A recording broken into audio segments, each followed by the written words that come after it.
and welcome to another episode of We're Not Wizards. My name's Richard. I'll be your host for 2019. Now, a couple of years ago, and it was almost our anniversary, I'm not going to shame him, there was a man who was somewhere between heaven and hell. You could say he was actually in purgatory. But he wasn't a man that you should ever underestimate, because he came to talk to us about his Kickstarter campaign. And that man was Gary Deveraux. And Gary Deveraux was from Underestimated Games. And Gary Deveraux brought Purgatory minis to life through the realms of Kickstarter. But he's back. And just like any good sequel, it's like a buddy cop movie. Because it's not just Gary, it's also a gentleman from Paranoid Miniatures Games. It's Mark Brown as well. So they're going to be wisecracking back and forward tonight, providing the entertainment, so I don't have to do anything, because, I'm just having a rest, because it's been a long day and I'm a bit tired. But hello, gentlemen. How are you doing? Good evening, sir. How are you? Very, very good indeed. I've not had the pleasure of speaking to you before. Obviously, I've spoken so much to Gary. He's now an official kind of repeat offender. In fact, he's potentially kind of out on parole, as you would say. So we're coming about that. He just likes his prison food. You've got a Kickstarter coming. Well, it's weird. You've got two Kickstarters coming at kind of exactly the same time. Do you want to tell us a little bit about that? What that's all about and that's happening, Gary? You saw me point. That's cheating. Good evening, everybody. I saw your point. Yes, we do have a Kickstarters coming. Well, two Kickstarters coming. Mark and I have been friends for a very long time, and we were talking about how hard it was to get involved with Kickstarters these days, especially as you're a small company. So we were just chewing the fat, innovating on a long car journey. We do it quite often where one's driving to one end of the country and I'm driving to the other. And we just come up with the harebrained idea of perhaps creating a bit of a bridge between the two worlds to help, bring a different focus of attention to it and create something dynamic that people hadn't seen before, perhaps. Okay. What's for you, since you were on the show, have you seen like a radical change in kind of like Kickstarter since you did the Purgatory Minis kind of Kickstarter? I think there's a little change. I think when games first started emerging on Kickstarter, everybody sort of set themselves a budget to spend and just said, we're going to buy all this stuff. And I think what happened is there's the natural cycle where when everyone bought everything, they bought lots and lots and lots of things. And then in consecutive months, a year later, they all turned up. And we then basically, I think people realised they actually had a huge collection of games and didn't know what to do with them or had time to play with them. Yeah. And a huge number of models to either glue, paint, or play with. And I think that just naturally slowed it down. I'm not entirely sure, but that seems to correlate with what's happened, in my view.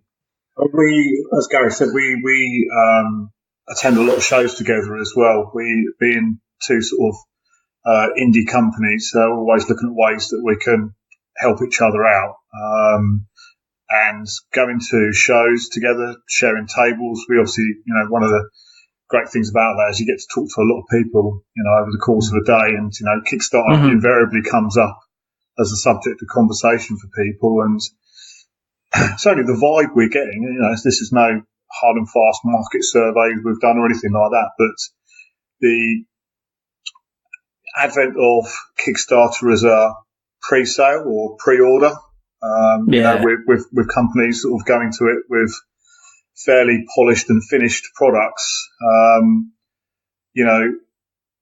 has caused people to take a sort of second look at it, I think. And Gary's right in regards to sort of the amount of stuff that people get, 12 months, 18 months, 2 years, 3 years later. I think it's just caused people to have another look at it as a platform. And is it working for them? And obviously everybody's individual with that and makes their own choices, In terms of like, with you kind of being involved in the miniatures game, do you think that's hurt you maybe a little bit more than other people? Because one of the every time I see a huge campaign, there seems to be like 90 or 100 minis that are practically bragging that, you could live off these minis for the rest of your life if you bought a couple of boxes. So do you think that's created a false economy in terms of how much it costs a miniature to actually get made? They've kind of turned it into kind of like made it a false economy where you're coming in and people are saying, well, that's more expensive than what I would get if I backed like a CMON game or something like that instead. Right. I think that it's something that happened to us quite a few times where people would ask us about the model count per pound. And we kind of looked at it and, we create, both of us actually, we create resin models. They're quite detailed. We get fantastic quality comments about it. Whenever we go to shows, people say the quality's excellent, the detail's good. They really like our models, and we've seen them being painted by, some prominent painters out there. I'm not sure if the same can be said for some of the models that you do get 10,000 of in a £1 box. Yeah. I'm being facetious, but you get my point. I mean, it's absolutely. They are made of a different product. You can bend them in half. They are designed, I think, and quite rightly so, to be picked up on a board and thrown across the table because people won't paint them because they can't paint 10,000 models unless they are, perennially unemployed. But I just think that it has created a bit of a false economy. And I think the other thing that we noticed as well, and I think people picked up on it, was that the 3D render was always being shown by other companies to say, this is what the model's going to look like, this is how cool it is, this is how detailed it is, this is how sharp it is. Yeah. And then people said, can you just show us what a cast looks like? Because the cast doesn't usually look like the 3D master. Yeah, so I think people have wised up. They know what they value. And yeah, I think I saw something earlier, like on last week or the week before, and I think it was Court of the Dead. And I saw Court of the Dead was like it was a kind of a bit of it was a success last year. They did a decent amount of money, and they did the same thing. They were showing kind of like the 3D renders of the miniatures, and then what they've done recently is they've released some actual production versions of the miniatures. And in all honesty, it was like lighting the blue touch paper and just stepping back because there's not been a lot of kind words about the end results on the miniatures. And I don't know if that was because they had up until now kind of shown nothing but the renders, the 3D rendering. I don't know if they'd actually shown a realistic one. And of course, it doesn't affect the gameplay because it's a board game as opposed to a miniatures kind of skirmish game. So it could kind of be plastic counters for, and they put the miniatures in because in order, obviously, it's one of these things that if it does help with the funding on Kickstarter, it can help you push you into six figures. But I think people were expecting, I think they said from the company that was producing it, they were expecting kind of more. So I think you're right. I think it's managing the kind of expectations. I know this is going to sort of sound counterproductive, but for some projects, you can be too successful. You can reach a sort of critical mass of having to make design choices, which means you have to go to alternative routes for production. If you were to have a Kickstarter, and you're right in what you say in regards to most of these bigger model counts come from board games. But if if you're successful and do, let's say £1 million on Kickstarter for a board game, that's a lot of models to produce. You're not going to go to your local caster, resin caster, or metal caster, whoever you've been using. At that point, you're having to turn to probably Asia and China for your production. And that's where not everybody, but some of, that's where the quality issues can creep in.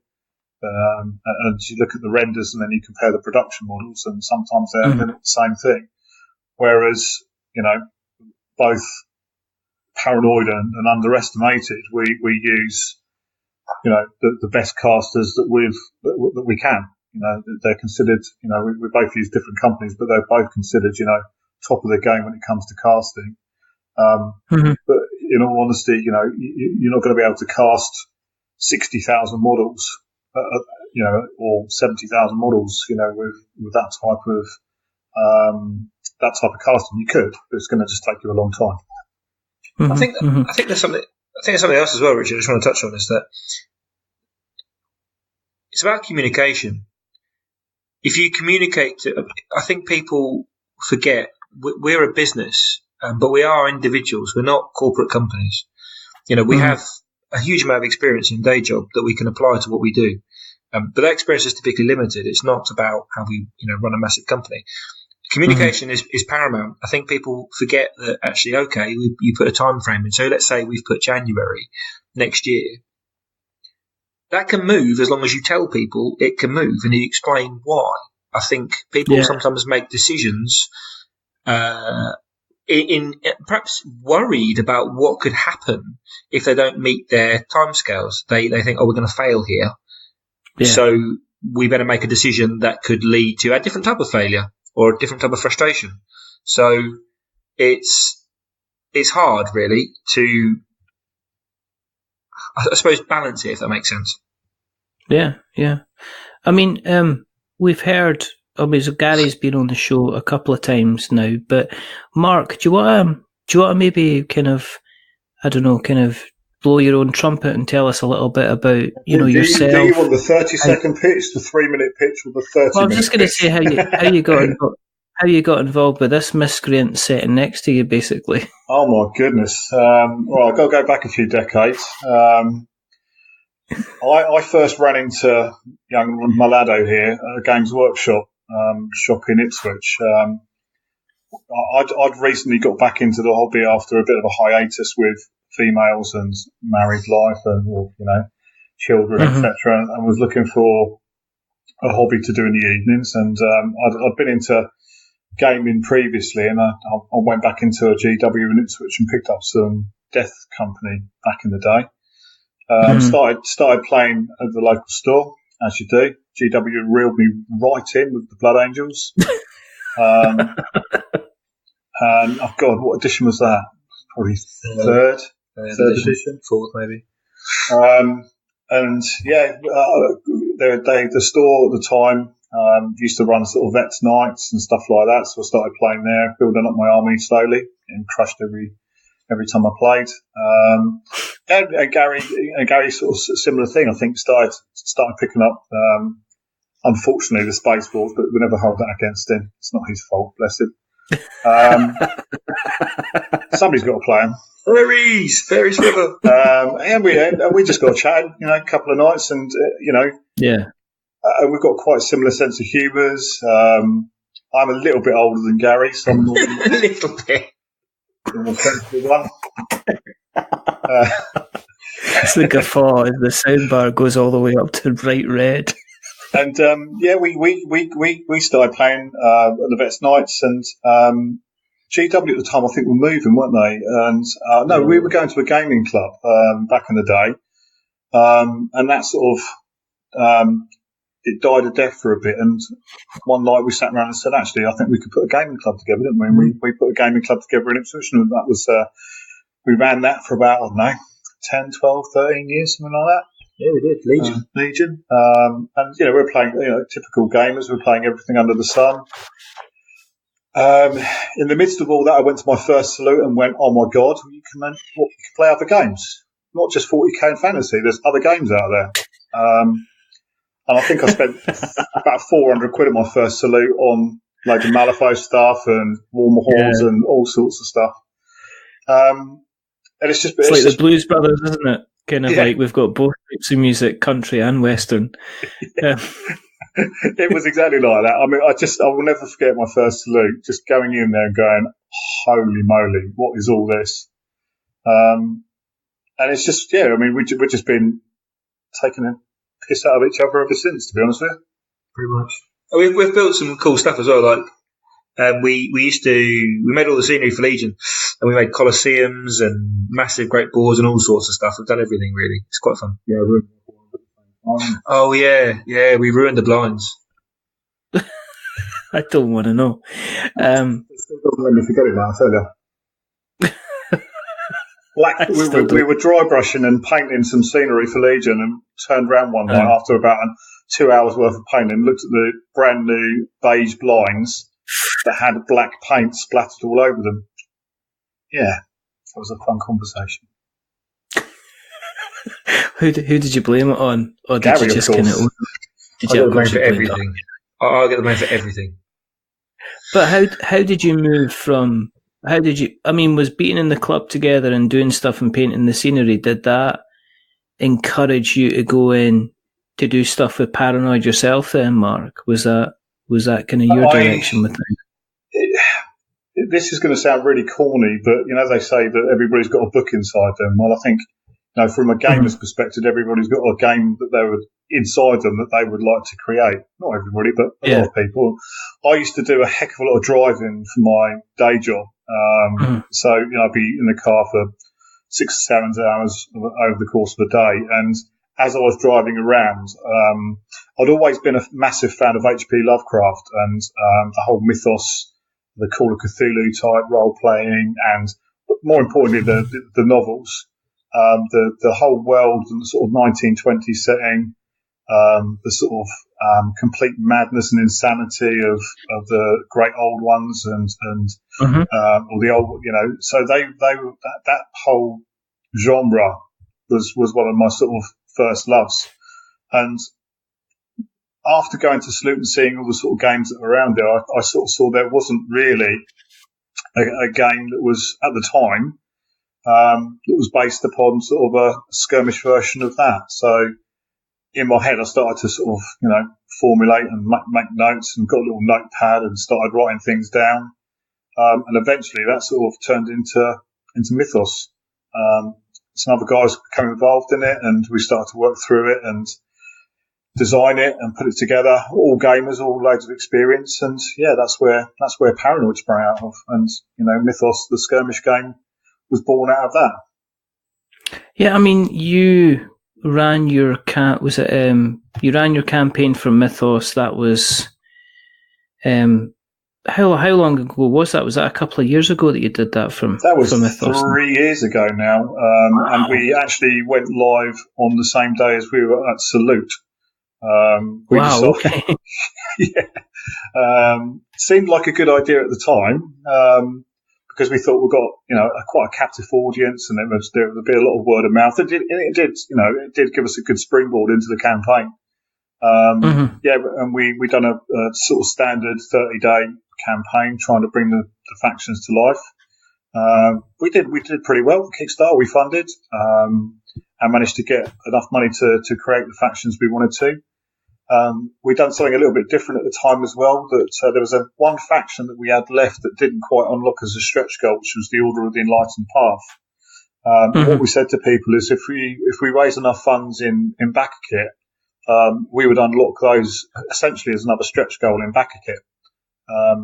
Which we didn't think had been done before, so we done that, and we unlocked. So we got all of the factions unlocked, and then we went into full production mode, and we'd had sculptors. We obviously had sculptors in place. We had 3D printers in place. We were using a company for production, and I am proud to say that we delivered on time and in full to everybody, and we gave people a little bit extra stuff as well as along the way. So we were really chuffed with the way that ended up. At the time, was that kind of like? I mean, it's as a miniatures kind of skirmish game as being kind of like your first game.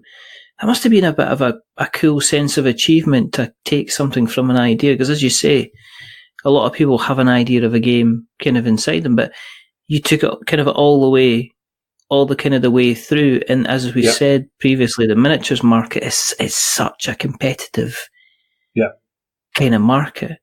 And you did like what Gary did with like the pledge manager. I remember Gary saying that the pledge manager for yourself actually helped with the Purgatory kind of mini campaign. Kind of afterwards, actually helped you to I guess give you a little bit more financial stability. Then you had to accept a kind of a different level at the time, and the pledge manager allowed you to guarantee that you were definitely kind of go and deliver on that, which is kind of cool. Yeah. With it being kind of you both being involved in the kind of the miniatures games, how important is it to keep the kind of the community going behind those games, to keep people playing? I mean, have you both been kind of releasing kind of additional content, additional kind of campaigns, changes to stats and stuff like that? Is that stuff that you've both been doing for your individual kind of projects? We've both got a Facebook group. Mark's got We Are the Hidden Ones, and I've got Fans of Purgatory. There's a couple hundred members in each, I think, from understanding. Yeah. And we release things through there. It's a sounding board for people to talk to us about stuff, what they find. I think we're both very receptive. If people come up with problems, we've got a character, for example, in Purgatory called Small Daniels, and he has a move called the Wizard's Sleeve. And we had to clarify what happens if, for example, the idea is that you can pick a character up and place them up the sleeve and he disappears and he can't be targeted. We had to clarify, for example, what happens if Small Daniel should die when someone's up his sleeve. And we said, well, he's dead. No one's going to bring him back. But, we've done that. And we've created Purgatory. We've created short stories. Mark's created the Sea Queen campaign. So we've tried as best we can to try and give additional content. At Purgatory, we created a model in the last year outside of Kickstarter called Moloch. He was the angel version of the big Minotaur that we released at Kickstarter. And it's the demand for him has been overwhelming, actually. And it's been quite good. It's given us a little bit of a pep, a bit of a spring in our step to say, actually, people do value these. What was brilliant for me, and I didn't know it happened until lots of people have got in touch with me, but there's a chap called Volomir that appears, and he picks his most interesting models of any given week, and he picked that model up and said, I like this one, and it appeared in his blog. And, that's quite an achievement. And I didn't know, I just got all these congratulations come through on message. I thought, what the hell is this for? And then I looked into it and I couldn't believe that we'd been included. So we've both had really good success in seeing models at shows and being painted and displayed. So the miniatures game is a hard one. We're up against lots of different styles, lots of different themes, busts, large scale, things like a boutique, the likes of Kingdom Death, for example. They're all in the same realm. So I think we've picked, I don't know how wisely we have picked, but I've gone for a heaven and earth kind of feel, and Mark's gone on the Cthulhu side of things. So we've picked a genre and a niche that might separate us out from everything else and give us our own space to breathe, if that makes sense. Yeah. No, I think that, Picking up on the point of the community, I think it's 100% lifeblood for companies like us and Underestimated. Having for want of a better phrase, a fan base or people that are really into your game is as important as anything else we do. So having people out there that are going to be able to demo it for us. And me and Gary are involved in a Facebook group called Gotham to Samaria. There's loads of guys on there that have picked both of our game sets up and are running with it. In fact, a few months ago, I woke up one weekend, sort of Sunday morning, and realised there was quite a few orders that had come through overnight, and I found out from there that a guy had been demoing Mythos at one of their events, and obviously people liked it. I didn't know anything about it at the time. and all of a sudden I'm getting orders in, and we're chatting, and we've built up some really good friendships with the guys on there, and that type of thing really, really does help. Our cause. To give you an example of that, Richard, this weekend just gone, those guys at Gotham Samaria, they had a playtesting weekend. They just go, they drink beer, they play games, they introduce people to it, and I just sent them a pack up and said, look, I can't make it, have a go at it, and it's on me, kind of thing. But they came back with some fantastic feedback. And so there were a couple of the characters that they tried and they used them in unique circumstances. And actually I could see where they were coming from. And they just said, look, we think this is a bit punchier. We think this is a bit weak. What do you reckon? And I mean, I must have sat on the group chat with them for a good sort of 2 or 3 hours and chatted it through with them. I said, look, as they were playing, I was giving them solutions to try during the game, and bless them, they tried them. And actually we've made some tweaks off the back of their feedback. So it is invaluable because we can play as many games as we want. We play the characters in the style that we believe they're designed to be played, but naturally people like you or anyone else will play them differently. And you can't always consider everyone else's perspective, and we value that so much. I was going to say, I think if you introduce somebody who's been used to a certain system of playing, and then put, if they're a Games Workshop folk, and you put them downside kind of like in front of in front of Purgatory, I think they'll be out of their comfort zone, so they'll maybe try something that they would normally try with a GW kind of rule set.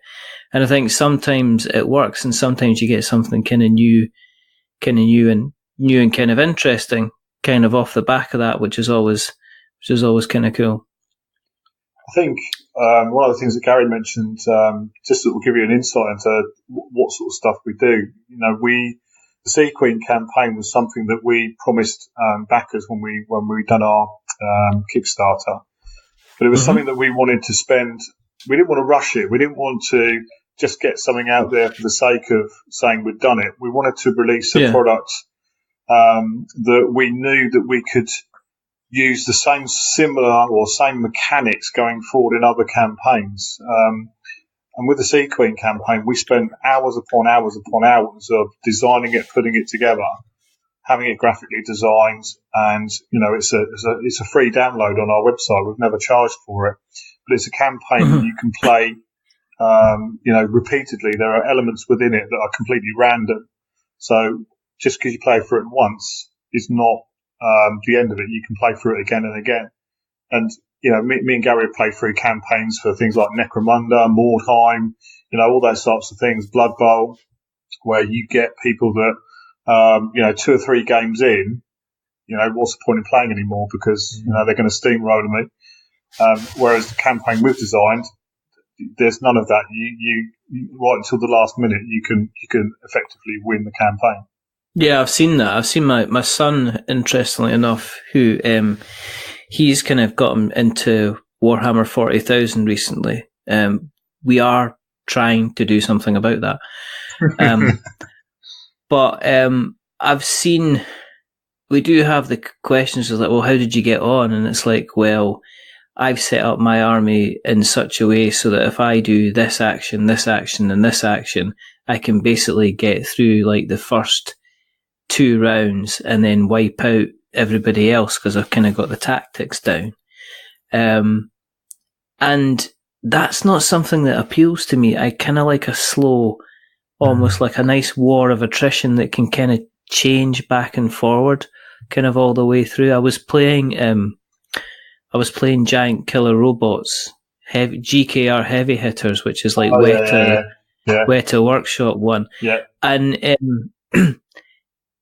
the base rules kind of way that you're just kind of like, you're getting line of sight and you're doing kind of alley shots and you're kind of picking a weapon and shooting at folk. It's quite pedestrian. But then as you tag buildings and you demolish buildings, you get kind of sponsor cards. And what that allows you to do is it allows you to actually start to mess with other people's setup. So you can play a sponsor card at a certain part in a game. And what that does is that, stops that person from using a certain type of weapon, or slows them down, or makes them actually move more spaces. And in some cases, when you move your heavy hitter, if every time you move a space, you burn up energy. So you're forcing somebody to move a couple of extra spaces instead of the normal one. So they're actually burning up the energy that they have for that round. So they can't kind of fire the weapon. So I like the kind of the back and forward. If I'm going into a battle, I don't want to know, it's like, as I say, Magic the Gathering, when you get somebody who's set up their hand so that if they play this card, then that's it. You might as well just pack up and kind of go home. With you having the kind of the tighter knit community, has that allowed you guys to kind of experiment then with rule sets and things like that? Interestingly enough, you hit on something I want to talk about anyway. We've created something. So Purgatory have created something this time around. So we had so many people that liked the game first time around that just don't like competitive play. It's a new thing. I'm not sure I necessarily understand it, but I do. I'm getting there. And they want to be able to play alongside friends and have a sort of collaborative goal or collective goal towards something. So we've created a cooperative mode for our game. And it's exactly what you've said there. There's two modes to it. So the way that it works is that for each character now, you'll get an encounter card. And so you get the stat cards, you can play that in the skirmish game, but you get an encounter card, and that accompanies your model. And then what you do is you put all of your encounter cards into a deck, shuffle them, and you and your friend pick a card each. And you turn it over, and that's the model you start with. That is your gang. You've started your gang. So there's a theme to it as well. And then what you do is okay, this is our gang. This is who we are. Let's draw the first card. And you draw a card, and then you have to complete that encounter together. All right, okay. And the idea is that you complete 5 encounters together. You either win or lose them. And then you go off and you fight an encounter boss. And you're doing it all together. And actually, it means you can do it on your own as well if you really want to. There's nothing to say you can't. So, but we've created these things, and there's 2 modes to it. So easy mode, for example, if you lose hit points or if you lose characters along the way, people from your gang die or get hurt, at the start of the next encounter, everything's replenished and off you go to the boss. In hard mode, you have to think about it in a different way. There's a different strategy to it, because if you lose hit points, or if people die, they carry forward. And you might go to the boss with 7 or 6 or 5 characters, and you've still got to try and do it. So you change the tactics of it just by creating 2 modes. And it means that people have the choice. It's not foisted upon them. They haven't got to play hard mode. They haven't got to play easy mode. Whatever works for them in their metagaming group or whatever, it's, they can choose. And we've created some fun in there as well. We didn't want the same old thing where it was kill this person or, chase this person off the board or whatever else. We've created some things from our childhood in there as well. So I don't know if you played it at school. There was I think it was called Knock on Wolf. And the idea, or What Time, Mr. Wolf? And the idea is all the mates would stay at one end of the playground and the other guy would be in. So Stevie, who's our blind pianist, he's basically, you put your characters one on the board and you put him the other, and you move forward. And if you roll a 1, he spots you and shoots at you because he hears you coming. Oh, right, okay. And you've got to get to him and get into close contact with him. And if you can do that without dying, you gain him and he joins your faction. Another one, for example, is where we demonstrated it recently, where you just try and drink Mike under the table. You just prop yourself up against a bar and you just roll dice just to see if you can beat Mike in a drinking competition. It's the Purgatory childishness, but it's just adding something different. And, Mark made a really valid point earlier that we considered, which was, if you miss a week or if you miss a game, your crew is typically less powerful than the others that played that week in Necromunda or Mordheim or Gorkamorka or something like that. The idea of this small encounters is that you can, if you haven't got a lot of time, you can just play an encounter and go, don't worry, we've got those characters for the next time we play. And then you can do it slowly or you can do it in one hit. But you've got a variety of play. And the community gave us that idea because they asked for something different. They said, we like your game, but we just don't want competitive play. And we didn't, I'm not saying we're stubborn. I don't want to turn a skirmish game to a board game overnight. but I wanted to try and find a way that I could tailor it to do that. And the idea, like I say, came from people that might be listening to this podcast. Yeah, I think you have to be flexible nowadays. I think we're in we're kind of at a funny point where I can see the hobby trying to embrace kind of digital, and I also see sometimes them bringing out kind of game systems, not necessarily kind of here's a fully fledged board game. And I think you're I'm going to see you're probably in a better position maybe than Games Workshop in terms of your flexibility, probably for both of you, in that you could take an idea and put it out there, and it's going to take time, I guess, to do that. But then you're not obviously committing, I guess, the huge financial risk to putting somewhere out there to get it played. And obviously you've got your champions there as well who are going to continue to work with you and get your feedback, which is cool. Let's talk about this campaign that's going to be rocking up on the 1st of March. So do you want to tell us a little bit about it, Mark? Get you back. Yeah, no problem. So we sat down as we said earlier. We were chewing the fat about. We were both going to be going back to Kickstarter, and we wanted. We eventually come to the conclusion that we felt that we could work together with each other to produce 2 separate Kickstarters, but with a bridge across them that would allow both of us to utilise, backers or word of mouth or whatever you want to call it, to build up a bit of momentum on Kickstarter, because that's effectively what it is about as well. It's about building a bit of momentum. So the Kickstarter for Mythos is fairly clear. It's simple. It's concise. We are wanting to bring the Brotherhood and a brand new faction to the Mythos world. As I said, we've been going to shows. We take our art books to shows. People can see the art that we've had done from them. People really, really love the artwork. So, the campaign for us is about bringing the Brotherhood, like I say, to the world.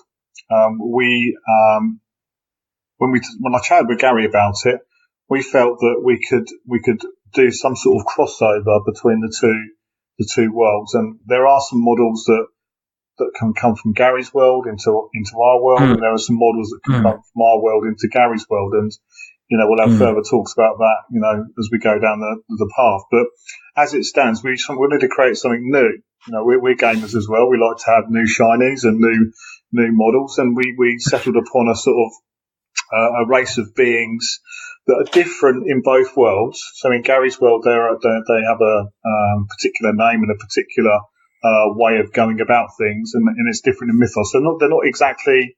I wouldn't say they're exactly the same race. We're not going to go that way. We're taking our own directions with it. But if you pledge at a certain level with us, which is the crossover into Madness pledge, and if you pledge on Gary's Kickstarter at the crossover into Madness pledge, those backers will get the model that we've designed, and we're going to hopefully put up some stuff about that very, very shortly. You will get a multi-part model that you'll be able to bring into both worlds. Do you need to pledge on both campaigns, or just pledge on one? You need to pledge on both campaigns at the level that we've deemed it. And if you're confirmed as a backer on both of those, on both Kickstarters post the campaign, if we're successful, then you will get that model as a freebie. With the Mythos side of things, the way that you will be able to bring that into our world is what we are calling a Nemesis Deck. And it's something that we've done before with another model of ours called the Cultist Leader. The Cultist Leader was a free model that we gave away to everybody in our original Kickstarter. So everybody that backed at a certain level got this free Cultist Leader model. We brought a deck of cards into play for him, which is, without going into too much detail, in our game you use Mythos as a sort of in-game currency. You spend it to do certain things, certain actions in game. By the same token, you're going a bit madder every time you use it. But the mechanism for the cultist leader is on the deck of cards is they're two-faced. On the front is just a number, 4, 5, 6, 7. And as you spend Mythos in the game, once you hit that trigger, you turn over the card and there's a number of actions that you can apply to the cultist leader.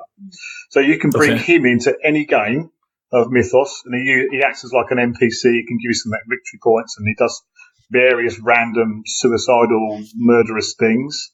And we're going to do that similar. We're going to do the same thing with what we're calling the Aluka, which is our version of the aliens, if you like. So the backer from us will also get the Nemesis deck that they'll be able to run that model in any game of Mythos. That's pretty cool. Yeah. We're also, Gary's kindly allowed us to use Jack as a crossover model. And he's even had a little bit of resculpting done on Jack because a massive sort of chainsword didn't quite fit with the 1920s vibe of Mythos. So he's going to be carrying a lovely sacrificial dagger. Similar thing, he's going to be an add-on, and again it'll be a Nemesis deck, so you'll be able to bring him into any game of Mythos as well. So a similar principle to the Aluka. And then finally for the campaign, we have got a number of stretch goals that we would be looking to unlock during the course of the campaign, and that will bring an additional model into each of the existing factions if we fund all of those stretch goals. So we've got 6 additional models for additional models for the factions. Are you going to have pledge levels for people who missed out on the first campaigns? So you're going to allow are you going to have entry levels to allow people to kind of who didn't back a couple of years ago? And I take it that be obviously both sides for yourself and for Gary. Have you thought about doing that at all? Which has to a certain extent. We've done 2 things. One is that we've created starter sets. So what we realise is that we can't force one faction upon everybody and expect them to buy it. We instead give people the option. So we have 5 factions on offer this time around. The Soul Train, Murder Inc., Gangbangers, Refugees of Religion, and the Acolytes. So actually new people can come to the game and have a broad range to choose from. We've created a pledge for existing backers. Jason, it was his idea actually, to be fair. He said that can you make a pledge that gives us everything that's new for those that haven't previously. But the other thing that we've done is that because there's so many backers that supported us previously, they'll go, well, I've got all your models, but I haven't got the encounter cards. I can't benefit from extra content. So what we've said is that we're going to create these encounter cards for all of the models, and then we'll create a box that we'll sell at cost to people. So all they've got to do is confirm that they were on the original Kickstarter, and if they can confirm that, we validate their name against our list, we will send them those out at cost plus shipping, so that they don't have to buy more. Good. Because it is about generating a following. It's about, we can't expect to be supported by people, and people put faith in us without us supporting them back. It's a two-way street. Mark is doing something different, but again, it's adding fresh content, and I'll let him talk about that. Yeah, I mean, as I said, our Kickstarter is about bringing the Brotherhood to life, and the additional models as well to widen out the factions. But we do recognise completely that some people missed out last time on getting the factions. So what we are doing is, as an add-on, you can purchase at a reduced price any of the existing factions that we've got. So, for example, our buy-in level for the crossover into Madness or the Brotherhood faction is £40. We will be doing the faction box sets, which are normally retailed at £45. We'll be doing those at £40 as an add-on.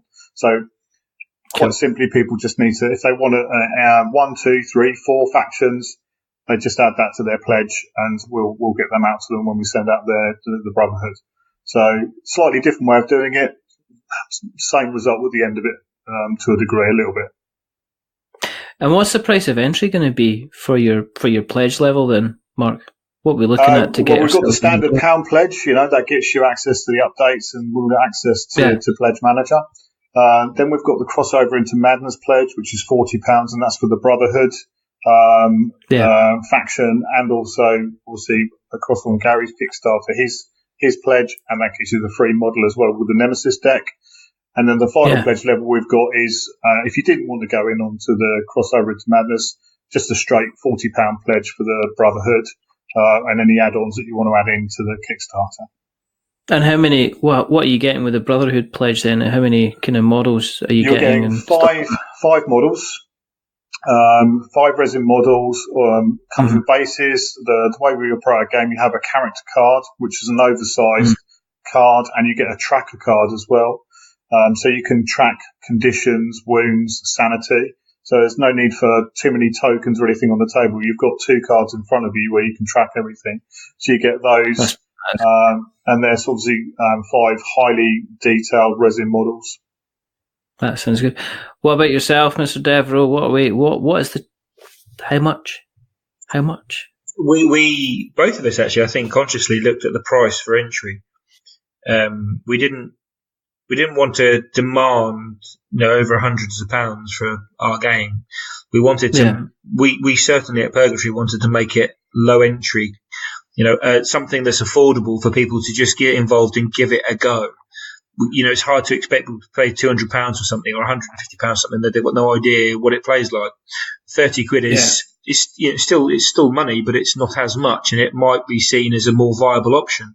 So in our box, you get a rule book, which will be the version 2 of it, which will include the cooperative play. You'll get 3 models. You get 13 Gift of the Gods cards, which is enough for you to play. One of which is a specific one to the faction box. You get a dice, you get the stat cards, you get the encounter cards, and that's everything you need to play a game is in one box. We've got a number of pledges. We've got the pound, as Mark sort of suggested earlier. We have the encounters are available separate. They're £22. They come with an encounter deck because the boss is self-playing, it's self-automated. And so you have £22 for that, £30 for the starter set. We have a cooperative edition because that's what ours is about, where it's 2 starter sets, and you both get a rule book, so you can both play and learn. And then we've got one which supports people that have got everything already but want the new content. And then for new people, we've got buy everything if you want it. Yeah. So it's about adding value. We've talked this evening about the value of our product, the quality of our casting, the crossover.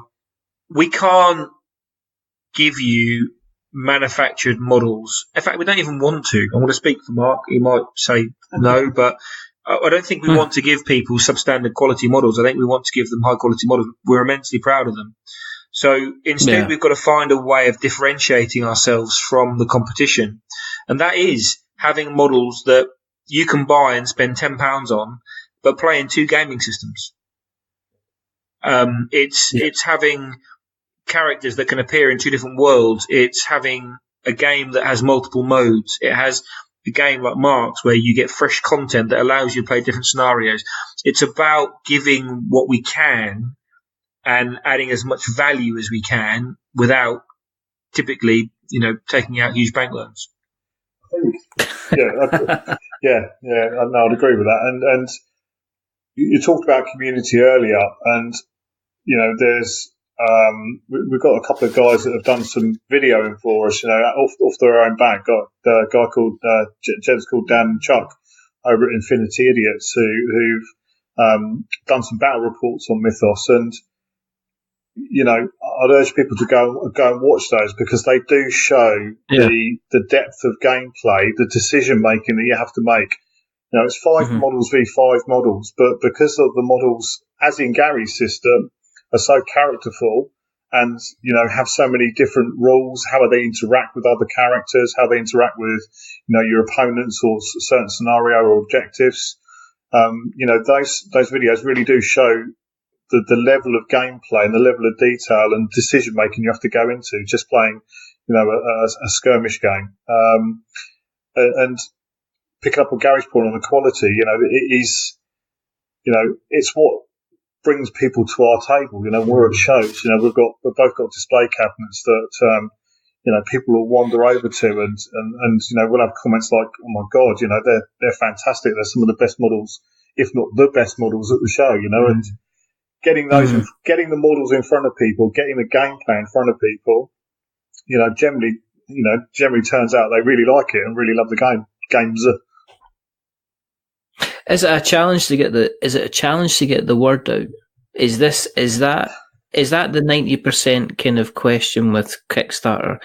Is it less now about kind of presenting an ideal game? Because I don't know about you guys, but I'm continually seeing Kickstarters just getting cancelled. And they're ones that are getting funded and they're just going. I mean, folk are just turning up and saying, well, we're not doing it because we're not going to reach the goal. Even though we've reached our funding goal, we're not going to reach the goal that we expected to get.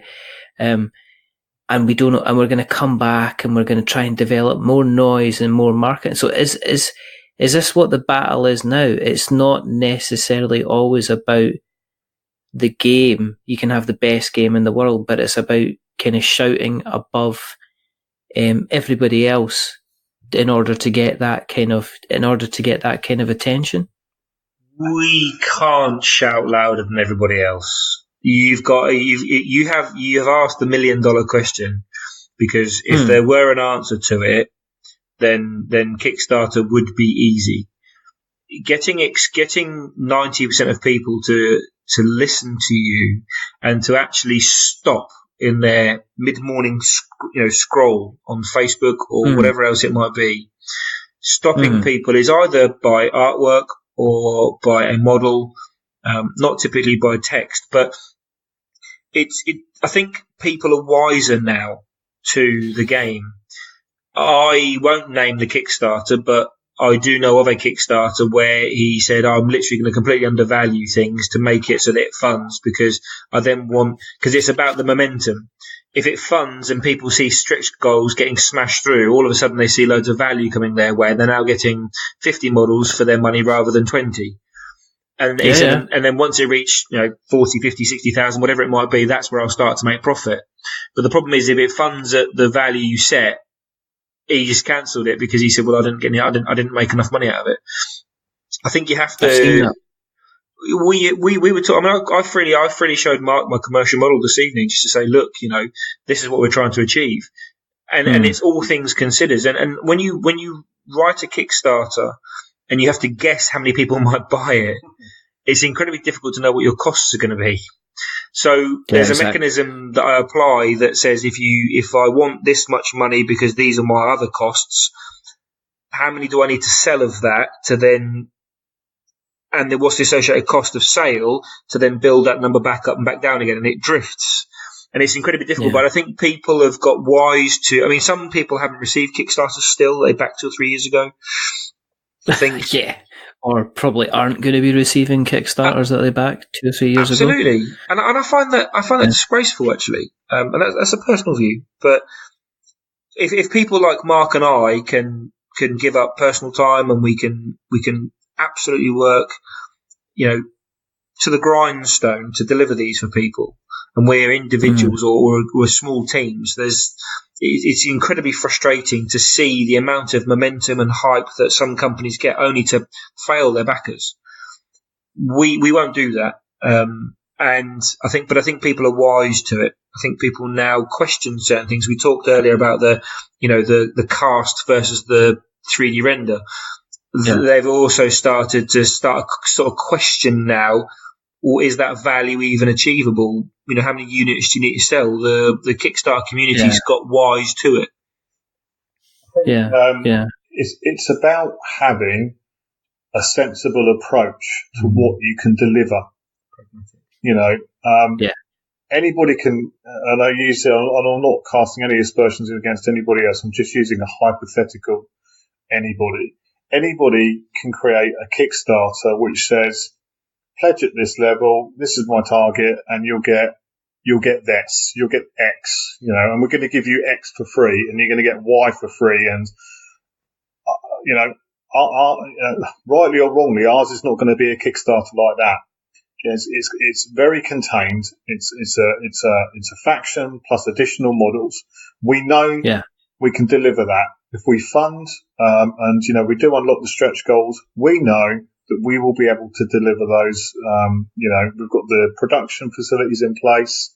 We've got the pipeline is fully done.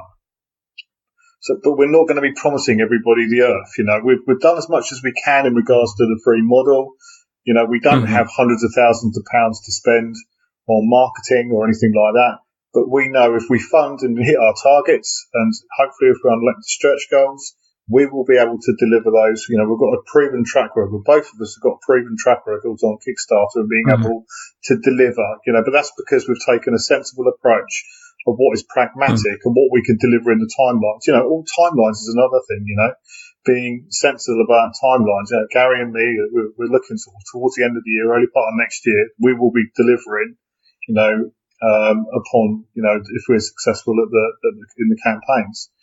One thing we're going to do, is we are going to, up front, right from day one, show you what all of the stretch goals are.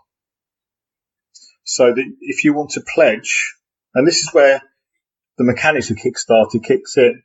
So if a backer wants to go in and say, they want to get the Brotherhood, they want to get an additional faction, and they maybe want to get, the 2 additional models that goes with both of those factions. And if they pledge at that level at that time, then if everybody does that, do you know what I mean? That's what builds the momentum. That's what unlocks. That's what unlocks stuff.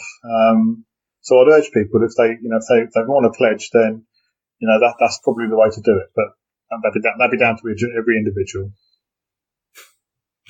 Well, I mean, I can only wish you the best of luck with both of the campaigns when they kick off at the beginning of next month. If people have listened along and they want to know where you guys exist on the internet webs, where do you exist on the internet webs? We know where Gary exists, I can tell you. Gary's but where do you exist, Mark, on the internet webs? Okay, we are at Facebook. We're at just type in Paranoid Miniatures and you'll get us on Facebook. Our website is www.paranoid-miniatures.com. It's a fancy new website there.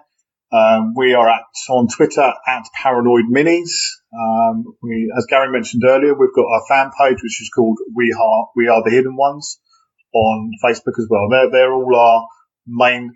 Facebook is one of our main vehicles for releasing stuff. We tend to release stuff a little bit earlier on We Are the Hidden Ones, give people a little bit of an insight. It's a fan base. We like to show a bit of loyalty to people there. And but yeah, that's where you can find us on the interweb.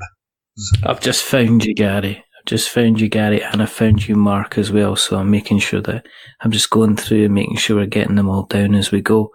We know where you are, Gary. Yeah? You just go to the internet webs and type kind of underestimated games and, Purgatory Minis and join the on Twitter. We are not wizards. We are wizards. That's you. Yeah, that's it. Yeah, that's it. It's not random. It's live. It's by design. But absolutely. It's absolutely. What about yourself? You can find me on Facebook. We have Fans of Purgatory. You can find us on Facebook. Just go type in Purgatory. We are also on the interwebs as www.purgatory-miniatures.co.uk. You can find us on Twitter, which we probably need to be better at Purgatory Minis. One thing I would like to say to people is that we do have a painting competition at the moment going with some fantastic prizes for people.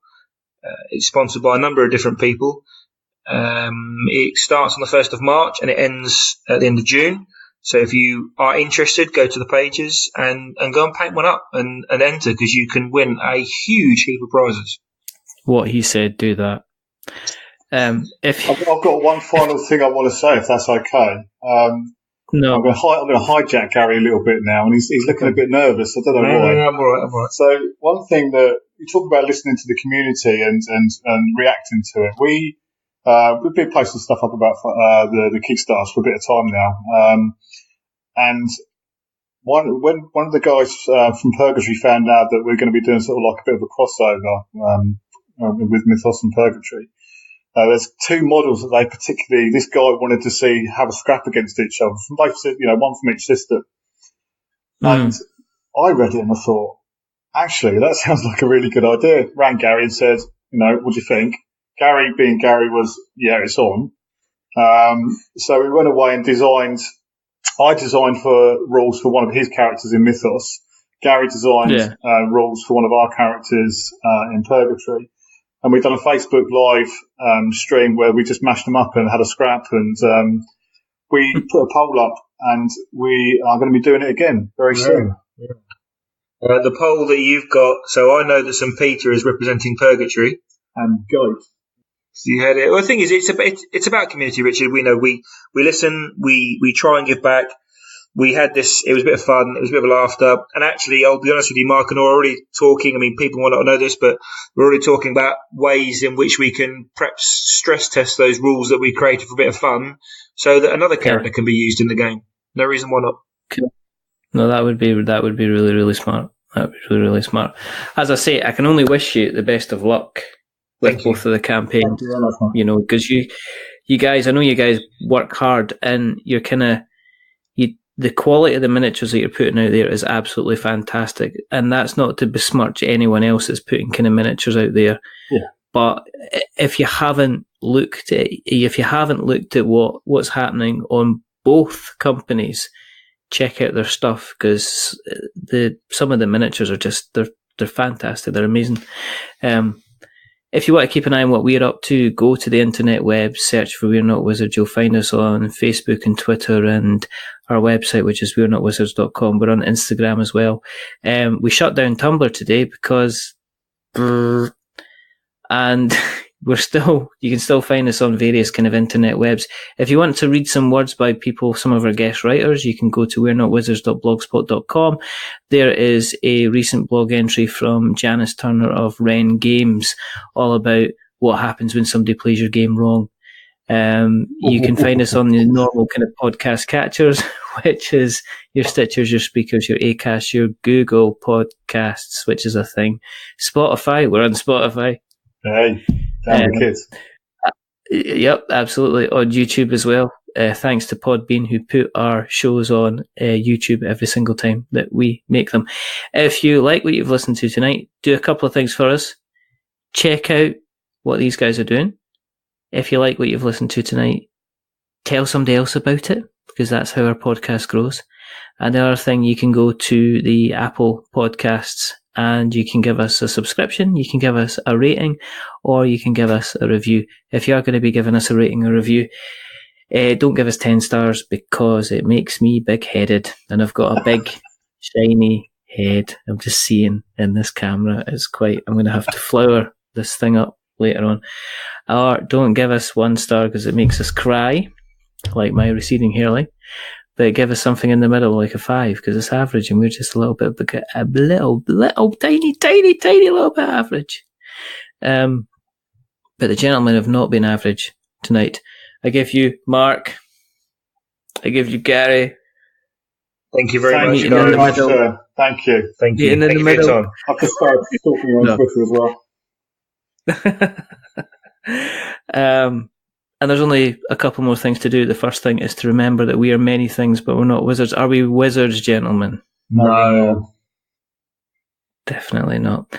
And the second thing is to say goodbye. So it's a goodbye from Mark. Say goodbye, Mark. Goodbye. It's a goodbye from Gary. Say goodbye, Gary. Bye-bye. And it's a goodbye from me. Remember, stay safe, roll sixes. Check out the show notes when this goes out, because there'll be links to the campaigns and all the other places where you can see these places, worn out faces, worn out places. But until the next time, whether you be searching for something to do with Cthulhu, or you be looking for something that could be heaven or could be hell, or whether you're looking for something in the middle where they're meeting, and there's tentacles flying and halos and pitchforks and everything's just going bat crazy, then check out this. But until the next time, goodbye.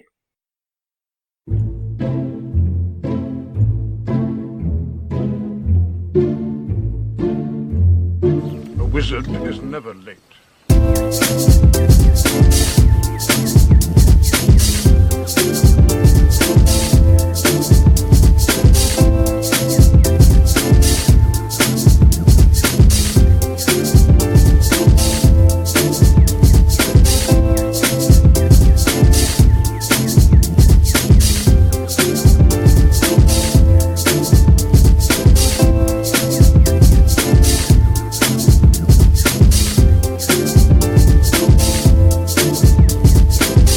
Nor is he early.